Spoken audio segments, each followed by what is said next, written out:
Selamat pagi para kekasih Yesus Kristus. Selamat menjalani hari-hari kita bersama dengan Roh Kudus. Karena dengan Roh Kudus kita akan dipandu melewati berbagai cara dan gaya hidup yang kadang-kadang kita tidak tahu. Tapi kita akan kemudian tahu bahwa itulah cara Roh Kudus yang selalu berbeda dengan cara berpikir kita. Maka berjalan dengan Roh Kudus, berani membuka hati, berani membuka telinga, dan mau mendengarkan kata hati kita, karena di sana Roh Kudus akan bekerja bagi kita. Saudara-saudara, sebagaimana dari hari Senin yang lalu, kami membawakan renungan ini berdasarkan dari epistel kita untuk minggu yang akan datang, yakni dari 2 Raja-Raja pasal 2 ayat yang pertama sampai ayat yang ke-17. Di sana kita bercerita Tentang Elia yang memiliki murid Elisa, yang kemudian melanjutkan estafet pelayanan Elia di tengah-tengah bangsa Israel. Lalu kemarin kita mengambil judul suksesi yang sukses. Saya rasa tidak diulang lagi, hanya tema ini ingin kami lanjutkan, karena setelah kemarin, satu hari ini, ada beberapa pertanyaan yang datang ke kami untuk mengatakan, Abang Pendeta, yang sukses itu siapa sebenarnya? Elia kah atau Elisa? Gitu ya. Saya agak kaget juga mendengar pertanyaan ini, karena ada 1-2 orang yang menanyakan, siapakah yang sukses sebenarnya? Apakah Nabi Elia yang sukses untuk memiliki murid atau mendidik muridnya, atau Elisa seorang murid yang sukses belajar dari gurunya? Ya, saya kaget. Kenapa? Karena begini, baik Elia maupun Elisa adalah sama-sama hamba Tuhan. Kalau kita berpikir secara duniawi, ada nggak hamba yang sukses? Ada nggak pembantu yang sukses? Apapun yang pembantu lakukan tidak pernah dia sukses. Yang sukses selalu pimpinannya itu di dunia ini. Tapi itu memberikan gambaran juga kepada kita melalui renungan ini, bahwa yang sukses itu sebenarnya dan yang disukseskan adalah kerajaan Allah.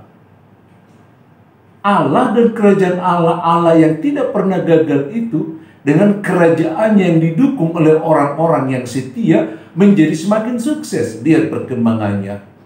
Elia melakukan hanya beberapa tanda ajaib. Ternyata Elisa melakukan lebih banyak dan lebih jauh dan lebih dirasakan oleh masyarakat. Jadi ada perkembangan, ada kesuksesan di sana, sehingga di dalam kesuksesan kerajaan Allah yang didukung oleh Elia sebagai seorang hamba yang setia dan didukung oleh Elisa seorang murid yang setia, maka kerajaan itu semakin maju, semakin maju. Artinya kehadiran Allah semakin dirasakan oleh bangsa Israel. Ya, kehadiran Allah dengan suara-suara kenabian itu makin dirasakan oleh bangsa Israel. Coba dalam hidup kita sekarang, suara kenabian sudah hampir hilang ya. Bahkan firman Tuhan pun sudah banyak tidak merasakan lagi sebagai firman Tuhan, sehingga kita semakin jauh. Oke, kembali pada teks kita. Ketika kerajaan Allah semakin disukseskan, atau semakin kita sukseskan, maka kesuksesan kerajaan Allah itu menjadi kesuksesan kita. Sukseskan dulu kerajaan Allah. Ketika kerajaan Allah itu sukses, maka hamba-hamba yang mensukseskan kerajaan Allah itu akan dinyatakan sukses melalui cara Allah, yakni dengan memberi kehormatan kepada Elia untuk diangkat masuk dalam kehidupan yang kekal. Semoga besok kita juga masih mengikuti cerita ini. Kami akan mengetengahkan bahwa hamba yang setia mendapat penghargaan, penghormatan untuk masuk dalam hidup yang kekal dengan cara Allah. Demikian juga Elisa, sebagai seorang murid yang mau mendengar firman Tuhan, mau mendengar bimbingan dari seniornya. Ia terbuka kepada Tuhan. Karena keterbukanya kepada Tuhan, terbuka dia kepada seniornya. Karena setiap pagi, setiap saat dia memberikan telinganya sebagai seorang murid untuk mendengar apa yang Tuhan rencanakan. Coba perhatikan yang sering kami buka di Yesaya 50 ayat yang keempat. Kita harus mendengarkan firman Tuhan sebagai seorang murid setiap pagi. Karena setiap pagi telinga kita akan dipertajam. Makanya kami usahakan supaya ini juga boleh tayang setiap pagi. Sehingga kita juga semakin dipertajam mendengar firman Tuhan. Tapi jangan hanya sebagai pendengar. Kita harus menjadi pelaku yang berjuang. Supaya firman Tuhan itu jangan hanya sebagai angan-angan yang tinggal di dalam pikiran, atau merasa sudah benar ketika kita mendengar firman Tuhan. Itu belum cukup. Tapi bagaimana kita melakukannya menjadi karakter hidup seperti Elia dan seperti Elisa. Jadi yang sukses adalah kerajaan Allah. Tapi karena kesuksesan kerajaan Allah itu, maka kita juga diberi kesempatan mencicipi kesuksesan itu dalam kuasa Tuhan. Itu sebabnya kepada kita diingatkan, cari dahulu, utamakan dahulu kerajaan Allah dan kebenarannya. Masih ingat itu? Yang coba deh cari nanti di Matius 6 ayat yang ke-33. Jadi kita mencari kerajaan Allah di dalam kehidupan kita itu. Gak selalu harus jadi pendeta, gak selalu harus jadi penatua, gak selalu harus jadi majelis gereja, enggak. Tapi Kolose 3 ayat 23 yang mengatakan, apapun yang kamu perbuat, lakukanlah dengan segenap hatimu seperti untuk Tuhan. Jadi apapun profesi kita, apapun pekerjaan kita, di dalam pekerjaan kita itu hadir kuasa Tuhan.